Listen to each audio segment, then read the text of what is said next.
सन्मान चिन्ह देऊन या ठिकाणी पाटील सरांच्या हस्ते सत्कारदादांचा सत्कार होतो आहे।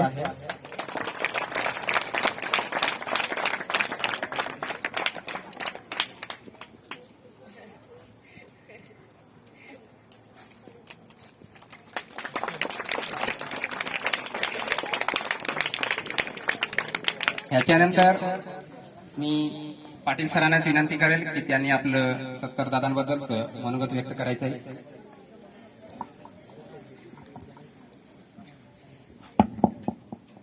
आजच्या या सुंदर अशा कार्यक्रमाचे अध्यक्ष आणि आमच्या प्रकल्पाचे इन्स्पेक्टर सन्माननीय सुधीरजी भाऊसाहेब, आजच्या या कार्यक्रमासाठी उपस्थित असलेले श्री प्रकल्प समन्वयक श्री पाडवी सर, या कार्यक्रमासाठी आणि हा कार्यक्रम ज्यांच्या प्रेरणेतून आणि मार्गदर्शनाने परिपूर्ण असा संपन्न होत आहे असे आमच्या शाळेचे मुख्याध्यापक सन्माननीय श्री चव्हाण सर, या कार्यक्रमासाठी अतिशय भाग्याची गोष्ट आहे ती म्हणजे या सत्कार मूर्तींच्या मातोश्री या ठिकाणी उपस्थित आहेत।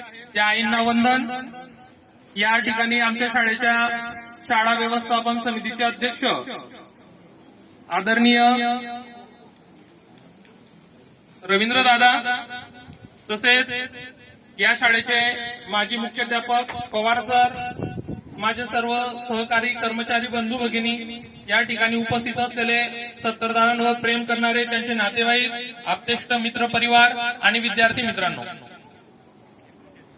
निसर्ग नियमाप्रमाणे ज्या गोष्टीला सुरुवात असते त्या गोष्टीला कुठेतरी विराम असतो आणि हा शासकीय सेवेचा जो विराम आहे हा नियत वयोमानानुसार वर्ग 4 कर्मचारी आपल्या वयाची 60 वर्ष ज्या दिनांकाला पूर्ण करतात त्या दिनांकाला त्यांना सेवानिवृत्ती घोषित केली जाते। तशीच सेवानिवृत्ती सन्माननीय चौरेदादांना दिनांक 31 मार्च 2026 रोजी ते सेवानिवृत्त होत आहेत। या व्यक्तीबद्दल मी पुष्कळचं असं ऐकून होतो, परंतु माझं भाग्य की मला त्यांच्यासोबत किमान 2-2.5 वर्ष काम करायला मिळालं, कारण ज्यांच्या चरणावर मस्तक ठेवावं अशी चरण असलेली लोक आज समाजामध्ये फार कमी पाहायला मिळतात आणि त्यापैकी एक सत्कारदादा आहेत। कर्तव्यनिष्ठा, समर्पण भाव, आत्मीयता, नम्रपणा ही सर्व गुणांचा ते कळस आहेत असं मला वाटतं। त्यांचे मोठे बंधू या ठिकाणी उपस्थित आहेत, ते देखील शासकीय आश्रमशाळा बोरसक या ठिकाणी स्वयंपाकी पदावरच कार्यरत होते आणि दोघी भाऊ जवळपास त्यांनी 18 वर्ष बोरसक आश्रमशाळेमध्ये सेवा दिलेली आहे आणि या दोघांच्या भरोशावर बोरसक आश्रमशाळा ही पुन्हा 18 वर्ष चालली, कारण त्यांची काम करण्याची पद्धत अशी होती, त्यांना जर सांगितलं दादा आज तुम्हाला दिवसभर इथे थांबायचं आहे तर जोपर्यंत तुम्ही सांगत नाही की दादा इथून जा तोपर्यंत ते जाणार नाही। एवढी कर्तव्यनिष्ठता, कर्तव्य परायणताची असते ती ठराविकच लोकांमध्ये असते। दादांना त्यांच्या सेवेच्या कालावधीमध्ये जीची व्यक्ती भेटली असेल ती कधीही त्यांना विसरू शकत नाही अशी त्यांची कारकीर्द राहिलेली आहे। ही मी अतिशयोक्ती सांगत नाही किंवा स्तुती पण करत नाही, कारण की जे मी अनुभवलं ऐकल्यावर माझा विश्वास नाही, पण जे मी आता अनुभवतोय ते मला कळालं आता की खरोखर दादांनी अशी सेवा दिलेली आहे।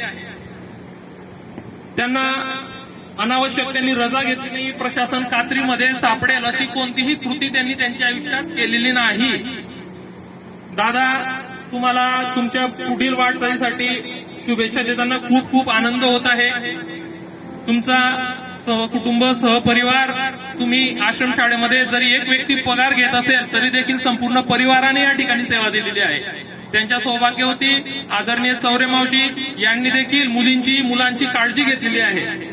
त्यांनी असं नाही म्हटलं की माझा पती नोकरीला आहे आणि मी कशाला लक्ष देऊ, काही अडी अडचण असेल, कोणत्याही नवीन हजर झालेल्या कर्मचाऱ्याला सहकार्य असेल ती सहकार्याची भावना त्यांनी नेहमी ठेवलेली आहे। तसेच मी तर 2 वर्षापासून त्यांना ओळखतो, परंतु पूर्वीपासून त्यांच्याकडे विविध कलागुण जे असतात ते देखील आहेत। त्यांच्याकडे कारपेंटरचे सुतार काम करतो आपण, त्या कामाचं सर्व साहित्य त्यांच्या घरामध्ये आज देखील आहे। शाळेमध्ये जे जे लागतं साहित्य, इलेक्ट्रिक दुरुस्ती असेल, प्लंबिंग फिटिंग असेल किंवा इतर काही खोदकामासाठी लागणारं साहित्य असेल तर त्यांनी कधीच मुख्याध्यापक, अधीक्षक किंवा वरिष्ठांना त्या साहित्याबद्दल विचारणा केली नाही किंवा मागितलं नाही. ते सर्व साहित्य त्यांचं स्वतःच्या पैशांनी खरेदी करून शाळेसाठी उपयोगात आणलेलं आहे. यापेक्षा अजून काय पाहिजे आपल्याला. म्हणून या अशा कर्मचाऱ्याला मी त्रिवार वंदन करतो. त्यांच्या कुटुंबियांना विनंती करेल की त्यांनी जशी शाळेची सेवा केलेली आहे, आता तुमची पाळी आली, तुम्ही त्यांची सेवा केली पाहिजे.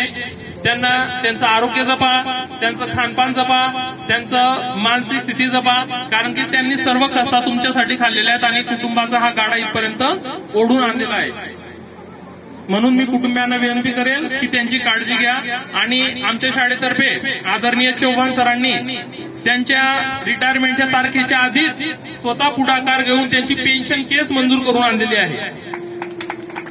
आज त्यांना सर्व प्रकारचे जे लाभ आहेत ते 31 मार्च अखेर संपूर्ण त्यांच्या खात्यावर जमा होतील. कारण हे सर्व 6 महिन्यापासून आदरणीय चव्हाण सर त्या कामासाठी लागलेले होते आणि त्यांनी शब्द दिलेला होता की रिटायरमेंटच्या आधी मी तुमची पेन्शन केस मंजूर करून आली आणि ती झाली. काही वेळेस काय होतं, रिटायर झाल्यानंतर 4-4 वर्ष लोक फिरतात पण त्यांचं पेन्शन केस लागू होत नाही.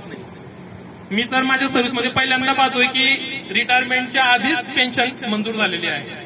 ही त्यांच्या कामाची पावती आहे. म्हणून सरांनी एवढा त्याच्यामध्ये सहभाग घेतला.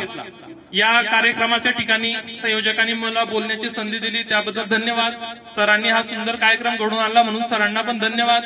तुम्ही सर्व लोक या ठिकाणी उपस्थित राहिला त्याबद्दल देखील तुमचे धन्यवाद. एवढं बोलून मी माझ्या वाणीला गुरुचरणी पूर्ण विराम देतो. धन्यवाद.